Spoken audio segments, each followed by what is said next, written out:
नमस्कार साथियों, स्वागत है आपका सीयूईटी की इस नई श्रृंखला में। आज के इस एपिसोड में हम इतिहास विषय के अंतर्गत समझेंगे उपनिवेशवाद का भारतीय ग्रामीण समाज पर क्या प्रभाव पड़ा। साथ ही जानेंगे ईस्ट इंडिया कंपनी, राजस्व बंदोबस्त और सर्वेक्षण तथा 19वीं शताब्दी में हुए परिवर्तन के बारे में। तो चलिए एपिसोड की शुरुआत करते हैं।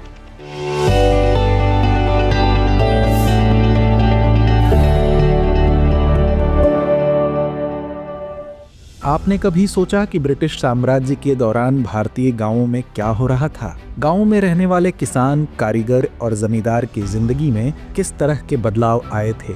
जब भारत पर अंग्रेजों का शासन था तो क्या यह बदलाव केवल आर्थिक रूप में ही देखने को मिला या फिर सामाजिक और राजनीतिक रूप में भी? तो आइए जानते हैं कि 18वीं और 19वीं शताब्दी में जमींदारों, किसानों और कारीगरों की जिंदगी कैसी थी और ब्रिटिश साम्राज्य के प्रभाव ने कैसे गांवों को बदल दिया।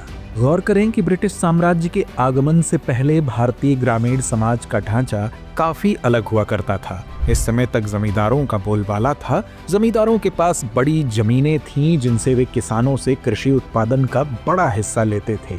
इस व्यवस्था में जमींदारों का जीवन बहुत ही ऐश्वर्यपूर्ण था। वे अपनी जमीनों से राजस्व वसूल करते थे और गांवों में सबसे उच्च स्थान रखते थे। किसान जो जमीन पर काम करते थे उनका जीवन बहुत कठिन था। उन्हें अपनी उपज का एक बड़ा हिस्सा जमींदारों को देना पड़ता था और जो बचता था वह अपने परिवार की जरूरतों को पूरा करने के लिए संघर्ष करते थे। किसानों को अपनी उपज से कुछ बचत करने का भी अवसर नहीं मिलता था क्योंकि जमींदार और अंग्रेज अधिकारी उनसे अनावश्यक कर वसूलते थे। वहीं दूसरी ओर कारीगरों का जीवन भी कठिन था।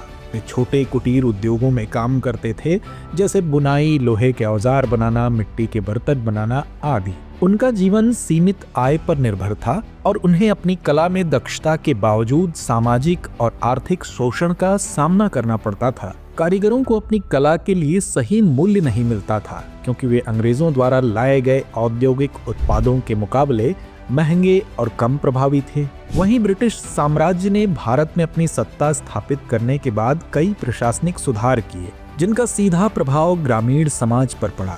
1793 में चार्ल्स कॉर्नवालिस द्वारा पेश किया गया परमानेंट सेटलमेंट एक महत्वपूर्ण सुधार था।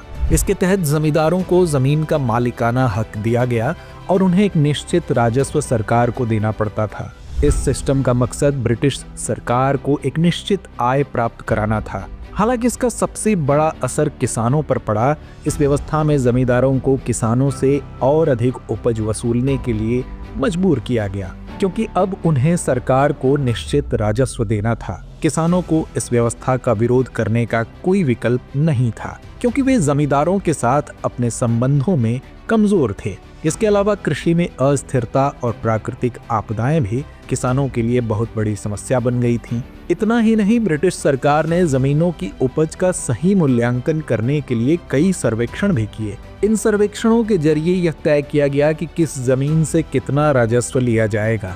ऐसे में किसानों की हालत और बिगड़ गई। सरकार के लिए जमीन राजस्व का एक और प्रमुख स्रोत बन गई और किसानों का जीवन और कठिन हो गया। वहीं ब्रिटिश साम्राज्य ने 19वीं शताब्दी में भारत में अपनी पकड़ और मजबूत करने के लिए कई और नीतियां अपनाई। इस समय तक भारतीय समाज में औद्योगिकीकरण का आरंभ हो चुका था। ब्रिटिश साम्राज्य ने औद्योगिक उत्पादों का बड़े पैमाने पर उत्पादन किया और भारतीय कारीगरों के उत्पादों का बाजार समाप्त कर दिया। और जमींदारों की स्थिति में भी बदलाव आया। जहां पहले वे बड़े जागीरदार थे, अब उनकी सत्ता धीरे धीरे कमजोर होने लगी। औद्योगिकीकरण, नए व्यापारिक रास्ते और कानूनी बदलावों के कारण जमींदारों के अधिकारों में कमी आई। हालांकि इन बदलावों के बावजूद जमींदारों ने अपनी स्थिति बनाए रखने के लिए किसानों का शोषण जारी रखा।